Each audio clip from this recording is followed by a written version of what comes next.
Hello friends, नमस्कार। मैं मयंक तोमर आप सभी का स्वागत करता हूं।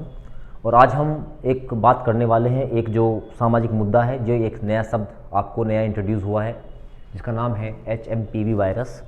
और ये हमारे यूट्यूब पे पहले लेक्चर ऐसा होगा जिस पे हम बात करने जा रहे हैं। ठीक है, उम्मीद करूँगा मैं आपको इसके बारे में समझा पाऊँगा अच्छे से। अगर आपको पसंद आता है तो आप बताइएगा ज़रूर। तो HMPV वायरस की अगर हम फुल फॉर्म की बात करते हैं तो ये ह्यूमन मेटा, एक यहाँ पे वर्ड आपका जो पी आता है, इस पी का मतलब होता है न्यूमो।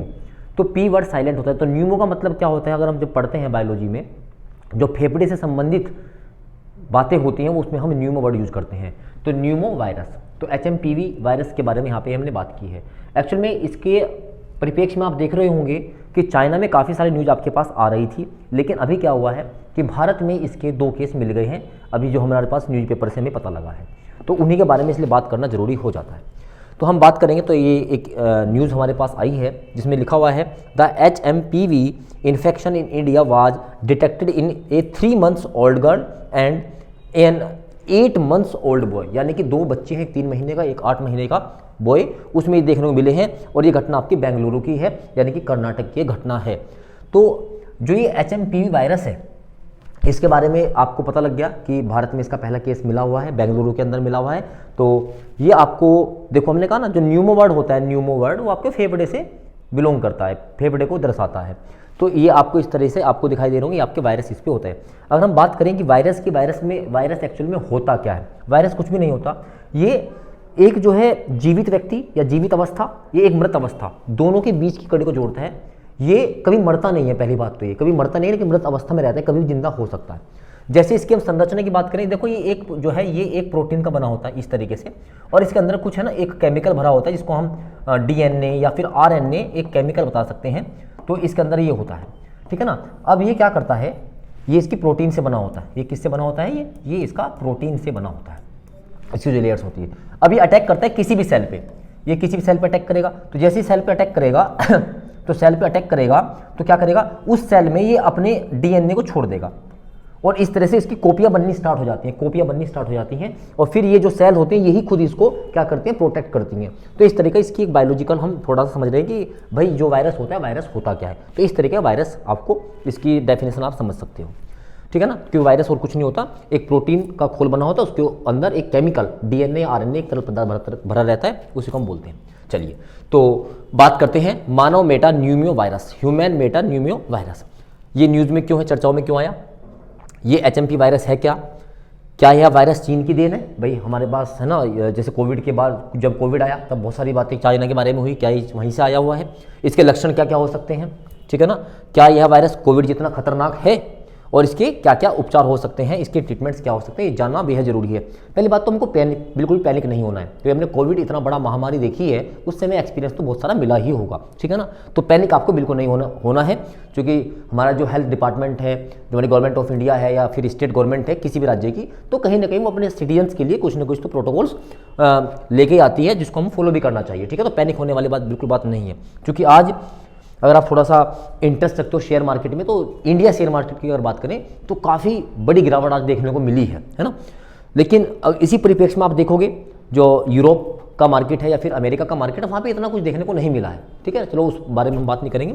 तो हम मतलब कहने का ये है कि ये अनिश्चितताओं का दौर है, तो कहीं ना कहीं हम इसको जोड़ के देख सकते हैं कि क्या ये जो हमारा वायरस आया है HMPV, क्या ये उसी की देन है, ठीक है। आइए, सबसे पहले चीन में इस वायरस का संक्रमण तीव्र हुआ है, बहुत फास्ट से फैला हुआ है। और भारत में जो पहला मामला है, तो भारत में जो पहला मामला मिला है, ये आपका बेंगलुरु में मिला है, दर्ज हुआ है बेंगलुरु के अंदर।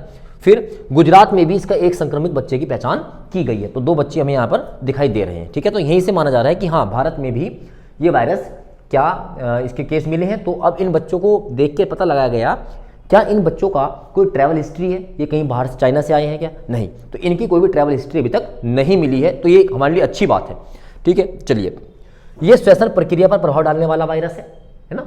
उसके बाद एक इसमें जो आपके वायरस होते हैं, इनका भी एक क्या होता है, परिवार होता है। तो पैरामाइक्लोविरेड एक परिवार होता है, ये उसी परिवार का एक क्या है, वायरस है, ठीक है ना। श्वसन संबंधी अन्य वायरस की तरह यह भी संक्रमित लोगों के खांसने छींकने के दौरान होता है, जैसे कोविड में आपने देखा ही था सब चीजें, ठीक है ना। मुख्य तौर पर ये बच्चों पर असर डाल रहा है, मेनली जो अफेक्ट कर रहा है ये चिल्ड्रंस को कर रहा है ना। इसके बाद जिसकी कमजोर प्रतिरोधक क्षमता है वाले लोगों पर और बुजुर्गों पर इसका प्रभाव है। यानी कह सकते हैं कि दो साइड में हम जा सकते हैं कि बच्चों के ऊपर या फिर हमारे जो बुजुर्ग हैं उनके ऊपर, या फिर जिनकी जो इम्यून सिस्टम लो है, वीक है, उनके ऊपर ये प्रभाव डाल रहा है। इतनी बातें आप यहाँ से देख सकते हैं। इसके बाद अभी तक जो बात पता लगी है, क्या ये चीन की देन है? Is this virus a gift from चीन, चाइना? नहीं, यह वायरस चीन की देन नहीं है। हालांकि हाल ही में चीन में इस वायरस के संक्रमण के मामले बहुत तीव्रता से देखे जा रहे हैं। क्यों? अब ये बात क्यों कही गई है? क्योंकि पहली बार जो हमने ये वायरस पढ़ रहे हैं तो HMPV जो वायरस था, इसकी पहचान नीदरलैंड के वैज्ञानिकों द्वारा वर्ष 2011 में की गई थी। यानी कि ये वायरस 2011 में भी जागृत हो चुका है। मैंने कहा ना कि वायरस कभी मरता नहीं है, वो सो जाता है फिर उठ जाता है, ठीक है ना। तो 2011 में भी इसकी जांच की गई थी नीदरलैंड के वैज्ञानिकों के द्वारा। और कुछ अध्ययनों में यह दावा किया जाता है कि यह वायरस पिछले 6 दशक 1958 से वैश्विक स्तर पर मौजूद है। यानी कि वर्ल्ड वाइड जो है 1958 से वायरस अवेलेबल है। ये लिखा हुआ है, some studies claim that this virus has been present globally for the last 6 decades from 1958। तो यानी कि इसमें हमें घबराने वाली कोई बात नहीं है। इसमें एक बात अच्छी और पता लगी है, जो न्यूज़ बता रही है या फिर जो जानकारी आ रही है कि जैसे कोविड को देखा हमने कि वो हर एक मौसम में हो रहा था, गर्मी सर्दी है ना, सब में हो रहा था। लेकिन अगर हम बात करते हैं इस वायरस की, तो ये वायरस केवल और केवल सर्दियों में ही जागृत हो रहा है। तो इसका मतलब ये कहीं ना कहीं एक राहत की बात मानी जा सकती है, ठीक है ना। सर्दी, इसके क्या क्या इसके लक्षण हैं? What are the symptoms of the HMPV? सर्दी, खांसी, बुखार, कफ, गला और श्वास नली के जाम होने के लोगों के मुंह से सीटी जैसी खड़खड़ाहट सी आवाज़ आ जाती है। तो ये इसके लक्षण माने जाते हैं, ठीक है ना भाई। खांसी हो गई, सर्दी हो गई, बुखार हो गया, कफ हो गया। और अगर आप इंडिया में देखेंगे, जो हमारा उत्तर भारत है, तो सर्दी के मौसम में ये मोस्टली आपको सिम्टम्स मिलते ही मिलते हैं, ठीक है। गंभीर स्थिति में इस वायरस से लोगों की जो फेफड़ों में ऑक्सीजन ले जाने वाली जो नली होती है उसमें सूजन भी आ जाती है, जिसको न्यूमोनिया यानी कि फेफड़ों में पानी भरना भी कहा जाता है, ठीक है ना। निमोनिया, तो न्यूमो आ गया, तो फेफड़ों से संबंधित रोगों को ही निमोनिया कहा जाता है। सामान्यतः मामलों में इस वायरस का असर 3 से 5 दिन तक माना जा रहा है। जो डॉक्टर्स बता रहे हैं, 3 से 5 दिन तक इस वायरस का असर आपका रहता है। इसके बाद अगर हम बात करें कि भाई क्या ये कोविड जितना महामारी होगा, नहीं, मुझे नहीं लगता। मतलब मुझे क्या नहीं लगता, मैं कोई साइंटिस्ट तो नहीं हूँ। ऐसा बताया गया है कि ये इतना भयानक या खतरनाक नहीं हो सकता जितना कोविड हो सकता है, क्योंकि कोविड आपका हर एक सीजन में देखा गया था। लेकिन यहाँ पर ऐसा बताया जा रहा है कि ये हर सीजन में नहीं है, ये सिर्फ सर्दियों में जागृत हुआ है, ठीक है ना। इसके बाद जो हमारी इंडियन मेडिकल एसोसिएशन है IMA, उसने एक बात कही है, वो भी बहुत जरूरी है हमारे लिए, ठीक है। क्या कहा गया है? यह वायरस कोविड-19 की तरह जानलेवा या घातक नहीं है। हाँ, ये जरूर है कि कुछ व्यक्तियों में फेफड़ों के संक्रमण का कारण बन सकता है, ठीक है ना। इसके बाद छोटे बच्चों में HMPV बहुत आम है और लगभग 100% छोटे बच्चे 4 या 5 साल की उम्र तक इससे संक्रमित हो जाते हैं। 4 से 5 साल तक की बात की गई है। अधिकांश लोगों में HMPV हल्के लक्षण पैदा करेगा। तो यानी कि यहाँ पर जो इंडियन मेडिकल एसोसिएशन है वो कह रहा है कि इसमें आपको इतनी भी घबराने वाली कोई बात नहीं है। तो ये जो है बच्चों में और इन सब चीज़ों में वायरस को देखा जा सकता है।